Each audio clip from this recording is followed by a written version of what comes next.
ya dianggap ulama tapi memukul Islam. Ya, ada apa enggak kita kontrol sistem politik liberal ya bisa menjadi sistem Fir'aun ini ya. Setelah itu Fir'aun karena berkuasa itu enak, dipuja-puja, fasilitasnya yang namanya berkuasa seperti yang pingin ya. Baru jadi komisaris itu gajinya berapa toh? Ya, ratusan juta. Ya, padahal awak dhewe sing guru cuci berapa gajinya? Ya. Penguasa itu memang empuk. Akhirnya apa? Orang ingin kemudian mempertahankan sebagaimana Fir'aun. Namanya membangun kekuasaannya, membangun oligarki. Ya, dulu dikenal zaman Pak Harto juga gitu. Pak Harto tuh berangkatnya pahlawan juga gitu.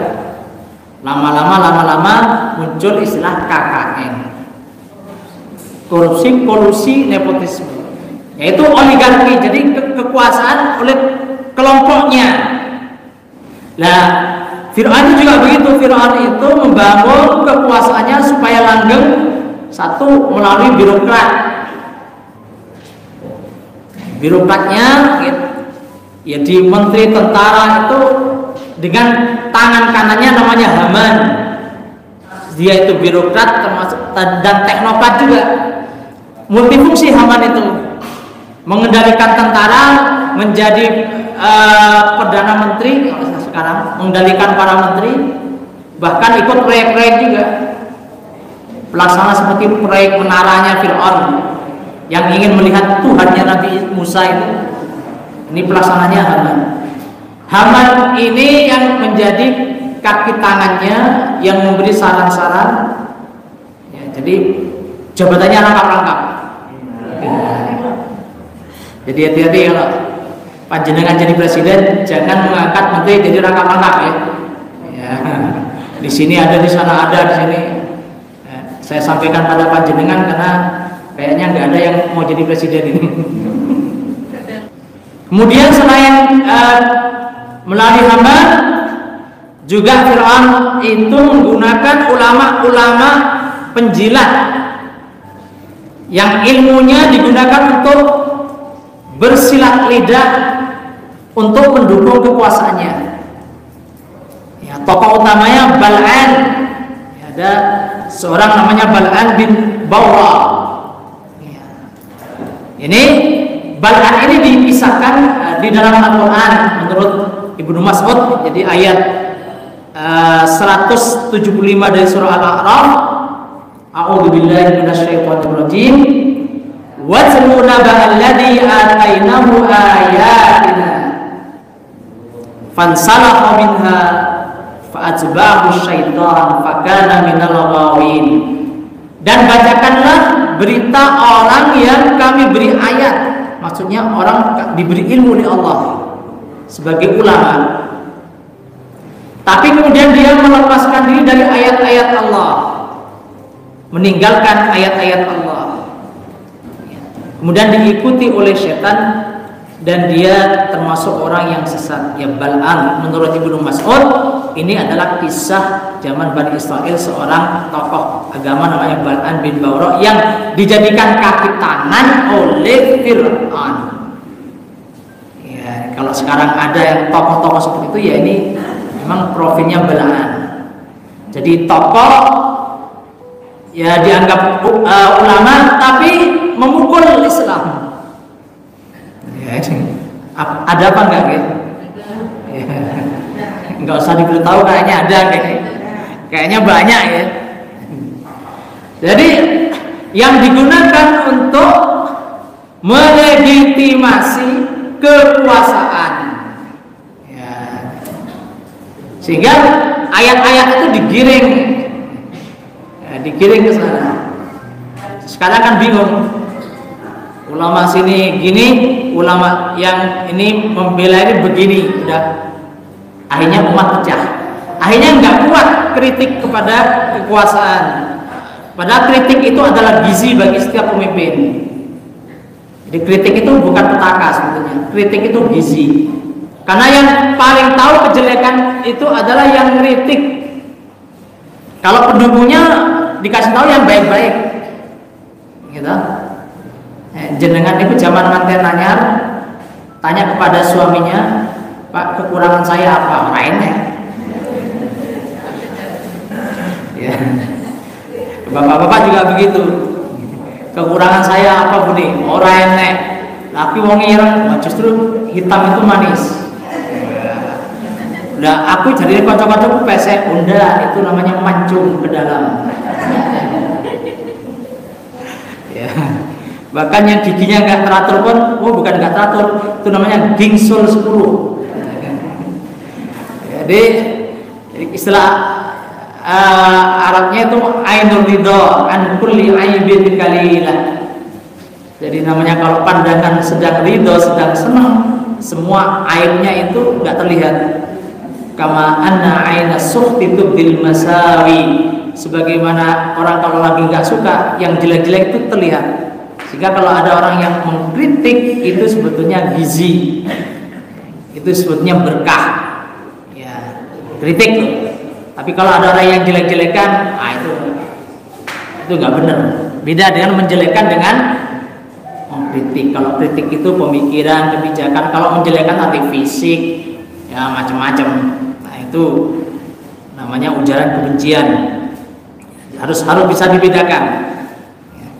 Kemudian selain dengan para ulama penjilat, kemudian Fir'aun juga merangkul para penguasa, para pengusaha. Nah, di antaranya Qarun. Ya, ini di antaranya adalah Qarun yang menguatkan. Ya, jadi kalau kita lihat, kalau nggak kita kontrol sistem politik liberal, ya bisa menjadi sistem Fir'aun.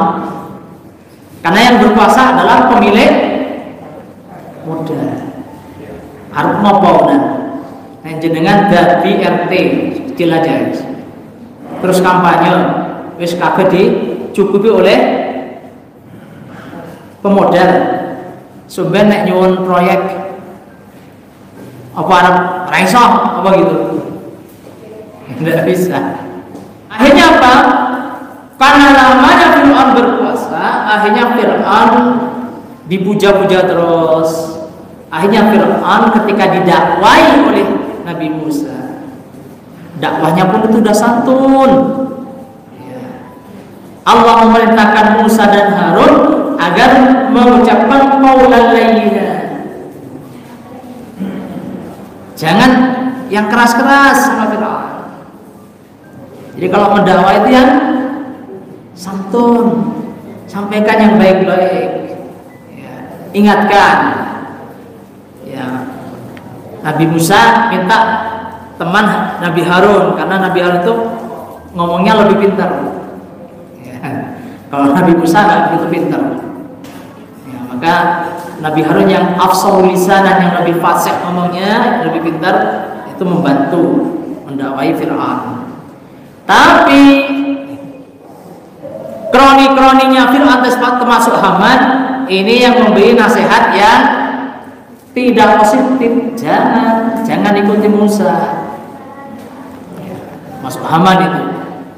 Bahkan yang meminta agar Fir'aun itu menodai gadis-gadis orang-orang perempuan di Bani Israel. Jadi itu oleh Allah diperintahkan agar Nabi Musa mendakwai Fir'aun dan tidak diikuti. Bahkan berkata, Ana rabbukumul a'la, mengangkat dirinya sebagai Tuhan. Tidak ada Tuhan selain Dia. Dan itu juga didukung oleh tadi kroni-kroninya tadi. Panjenengan itu hebat Tuhan. Jadi memang selalu ada orang-orang yang menjilat itu yang berbahaya. Nah, namanya penjilat itu wis jeneng wis penak tumpu ya, kalau nanti ganti pemimpin pasti juga ikut terlempar. Ini kekuasaan. Ini sebetulnya semuanya politik sebetulnya. Jadi urusan politik tapi sampai bawa-bawa pada ketuhanan ya, seperti itu. Lalu bahkan ya, kesombongan Fir'aun itu dengan kemampuannya, peradaban yang dimiliki, sampai-sampai meminta agar dibangunkan menara yang tinggi. Ini dalam surah Al-Mu'min itu 36 itu. Wa qala Fir'aun ya Haman ibni li sarhan. Wahai Haman, bangunkan untukku menara yang tinggi. Jadi itu minta untuk bangun menara. Apa tujuannya? La'alli ablughal asbab. Mudah-mudahan saya bisa sampai pada ujung-ujung langit. Asbab as-samawat. Fa'attali'a ila ilahi Musa. Sehingga saya bisa melihat Tuhannya Musa. Ini maunya membuktikan tapi secara materi. Kalau Tuhannya Musa itu ada, pasti saya bisa lihat. Bangun menara yang tinggi, saya akan lihat supaya bisa melihat Tuhannya Musa. Wa inni la'adunnuhu kadiba. Tapi saya mengira dia itu bohong. Nah, ini untuk mematahkan Musa. Setelah lihat baru nggak ada itu Tuhannya Musa. Bahkan ada kisah itu Fir'aun meminta dipanah, kemudian Tuhannya Musa sudah mati. Ya, itu kaum ateis kan Tuhan telah mati. Ya, itu saking sombongnya Fir'aun. Hingga akhirnya perseteruan antara Bani Israel dan Fir'aun itu ya akhirnya menjadi konflik vertikal itu antara Musa dengan Bani Israel. Jadi Bani Israel oleh Musa diajak keluar dari Mesir. Karena kalau di Mesir ya tetap di gungkungan kekuasaan Fir'aun. Ya, akhirnya Nabi Musa mengajak Bani Israel keluar dan dikejar. Fir'aun nggak mau. Karena Bani Israel itu dibutuhkan di Mesir. Ya, sebagai tenaga kasar, budak-budak dan seterusnya. Ya, kalau itu keluar menjadi masalah. Akhirnya dikejar. Kemudian mukjizat Allah ditunjukkan ketika Nabi Musa membelah laut mana, ada perselisihan tapi yang masyhur Laut Merah. Ya, di situ Fir'aun juga nyusul dan tenggelam. Nah, apakah betul Fir'aun itu tenggelam? Nah, itu ternyata terbukti dan itu sesuai dengan janji Allah dalam surah Yunus 92. Bahwa Allah pada hari ini falyawma nunajjika bibadanika, pada hari ini kami menyelamatkan badanmu litakuna liman khalfaka ayat, agar menjadi pelajaran bagi orang-orang sesudah kamu. Jadi Allah sudah menyatakan Fir'aun diselamatkan agar menjadi pelajaran. Nah, proses bagaimana diselamatkan dari laut memang nggak ada ya, keterangan yang pasti. Apakah kemudian terdampar atau tenggelam itu ada yang bala tentara menyelamatkan, tidak ada keterangan yang pasti. Tapi singkat ceritanya Fir'aun ditemukan di makamnya raja-raja di Wadil Muluk, nama tempat makam khusus raja-raja. Jadi ditemukan pada tahun 1898 Masehi. Fir'aun itu sebelum Masehi 1200-an itu meninggalnya sebelum Masehi. Ditemunya 1800, berarti 10 abad. Jarak yang jauh. Tapi itu janji Allah, akan kami selamatkan, ya selamat betul.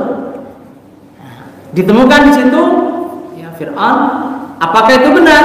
Baru pada tahun 1975 dapat dibuktikan secara ilmu bahwa itu benar oleh ilmuwan Perancis ya.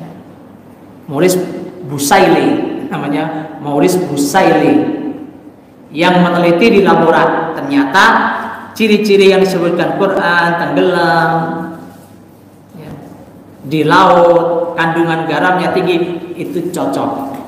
Sehingga profesor ini juga masuk Islam. Nah, ini janji Allah tentang Fir'aun diselamatkan. Itu Fir'aun. Kemudian Samud, kaum Samud. Yang kedua kaum Samud. Kaum Samud adalah kaumnya